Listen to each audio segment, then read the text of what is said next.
আসসালামু আলাইকুম, কেমন আছো সবাই? ভাত খেয়ে দুপুরে একটু ঘুমাইছিলাম আর ঘুম থেকে উঠে দেখি এই অবস্থা। প্রবল ঝড় ও বৃষ্টিতে ঘরের চাল উড়ে গেছে। অনেক গরিব অসহায়দের যখন ঝড় হচ্ছিল তখন আমি ঘুমাইছিলাম, আর এখন তো ঝড় থেমে গেছে, কিন্তু বাতাস হচ্ছে এখনো।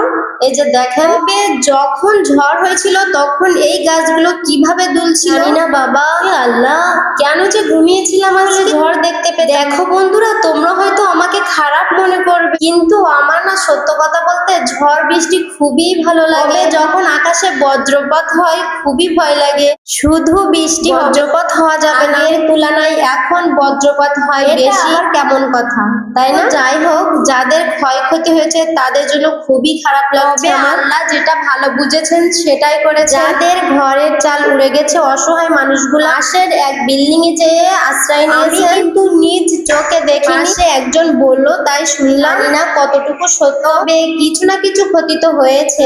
সবাইকে হেফাজত করুন। কি পরিমাণে বাতাস হচ্ছে এখন, আসলে এখানে গাছ কম তো এজন্য বাতাসটা বেশি বোঝা যাচ্ছে। এখানে গাছ বেশি হয়তো সেখানে আরো বাতাস হচ্ছে অনেক জোরে। এখনো বিদ্যুৎ চমকাচ্ছে। দেখেন, আমি ক্যামেরাটা একটু আকাশের দিকে ঘোরালাম আর কি জোরে বিদ্যুৎ চমকালো। আল্লাহ, আমি ঘরে